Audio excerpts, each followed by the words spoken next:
O presidente Temer cedeu à pressão dos governadores e fez muito bem, no meu entendimento. Celebrou ontem um acordo sobre a dívida dos estados junto à União. Fez bem porque o governo da União tem sido perversamente egoísta em relação à receita pública.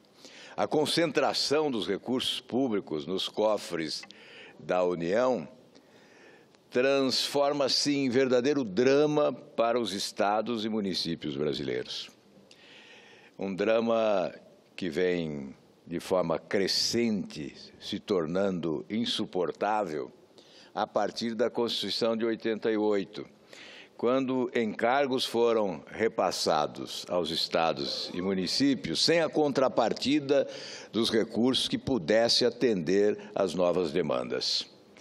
E tivemos, ao longo do tempo, a instituição das chamadas contribuições sociais, que não são compartilhadas para a constituição do Fundo dos Estados e dos Municípios, do Fundo de Participação dos Estados e dos Municípios.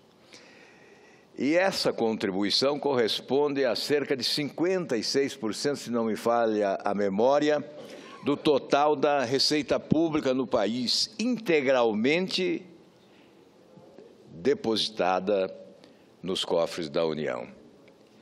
E o restante compartilhado outra vez entre União, estados e municípios. Portanto, há uma desproporcionalidade gritante que nos leva a concluir, chegamos a um momento de estrangulamento do sistema federativo, do esgarçamento do sistema federativo, com uma distribuição tremendamente injusta dos recursos arrecadados junto aos contribuintes brasileiros, através de uma carga tributária que esmaga os setores produtivos do país.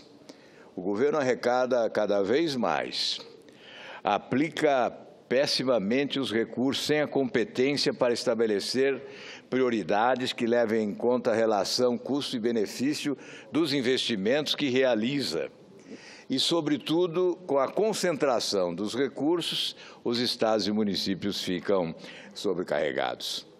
Ontem, o presidente Temer, ao anunciar esse acordo com os estados, abordou a questão do Pacto Federativo e disse que é preciso uma revisão do Pacto Federativo e que é complexo realizar uma reforma tributária sem um novo pacto federativo. Tem razão o presidente, quando afirma que a reforma tributária tem que ocorrer paralelamente à reforma do sistema federativo, que é, sem dúvida, um grande desafio para o governante, uma vez que há interesses conflitantes num país continente como o nosso, com diferenças regionais expressivas.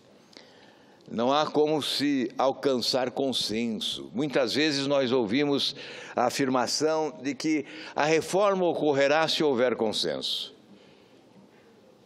Temos que concluir que a reforma não ocorrerá, porque é difícil chegar-se a consenso em relação a essas questões que dizem respeito ao interesse das unidades federativas.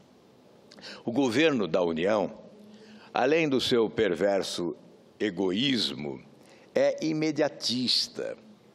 Não realiza reformas, especialmente a do sistema federativo e a tributária, com receio de perder receita num primeiro momento.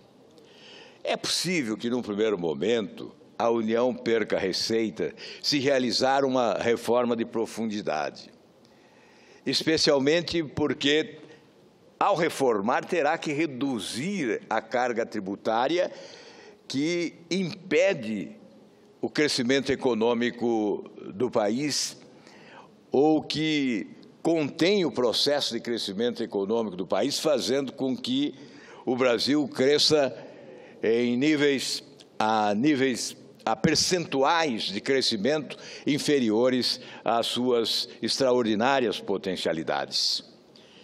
Esse imediatismo, esse oportunismo é que sufoca as potencialidades nacionais. O país cresceria mais. É evidente que, a médio prazo, ganharia o governo com uma receita maior. Ao reduzir a carga tributária e promover uma distribuição mais equitativa dos governos aos entes federados, dos tributos aos entes federados, certamente nós estaríamos dinamizando o processo econômico. A roda da economia giraria com mais força e, desta forma, com os contribuintes pagando menos impostos, os governos arrecadariam mais tributos em razão do crescimento econômico do país. Essa é uma questão para governante corajoso, que tem olhos voltados para o futuro, que não enxerga apenas o próprio umbigo e que não tem como horizonte temporal apenas a duração do seu mandato. É preciso que o governante tenha como horizonte temporal muito mais do que seu próprio mandato. Há que se pensar sempre a médio e longo prazo. É preciso repetir que o Congresso Nacional não pode ser responsabilizado pela ausência de reformas de profundidade, presidente João Roberto, porque nós estamos sob a égide de um presidencialismo forte e não há reforma estrutural ou de profundidade que possa ocorrer sem que a Presidência da República lidere o processo. Lidere o processo propondo, buscando consenso, se possível, articulando politicamente as forças de apoio ao governo, tentando celebrar pacto entre as unidades federativas para a consumação da proposta, a transformação do projeto em lei, fazendo com que esse desejo reformista que toma conta do Brasil, que quer mudança, possa se tornar realidade. O Brasil é um país à espera de reformas. Quando a população vai para as ruas, não vai pedir apenas o impeachment da presidente da República. Na esteira desse pedido de impeachment, de mudança de quem preside o país, o povo brasileiro quer mesmo a mudança da cultura política, do conceito de gestão e, sobretudo, mudanças radicais que possam permitir na estrutura econômica, mudanças radicais na estrutura econômica possam permitir um desenvolvimento maior do país. Certamente este é o desejo acalentado pelo povo brasileiro. É preciso também reconhecer que essa é uma tarefa tão difícil, complexa, que não é uma tarefa para um governo provisório, para um governo interino. É uma tarefa para um governo legitimado pelas urnas, que possa obter apoio popular e, por consequência, o apoio do Congresso, porque o Congresso jamais irá remar contra a corrente de opinião pública. O que se espera do governo interino, desse governo de transição, é a preparação do terreno para o grande salto de desenvolvimento econômico que deverá ser proposto por aquele que for eleito nas eleições de 2018. É o que imagino possa ocorrer. O presidente interino, se seu mandato se tornar definitivo a partir de agosto, com o provável impeachment da presidente Dilma, lançando as bases para as reformas de profundidade que poderão ocorrer a partir da eleição de um presidente da República sustentado pelos votos dos brasileiros e com as esperanças de mudança da nossa gente.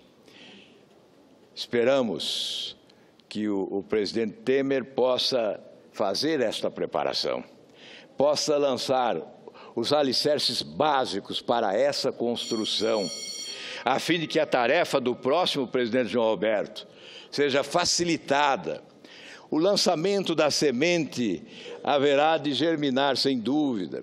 O Brasil tem que respirar a esperança. Nós não podemos jogar a toalha, desistir desse país.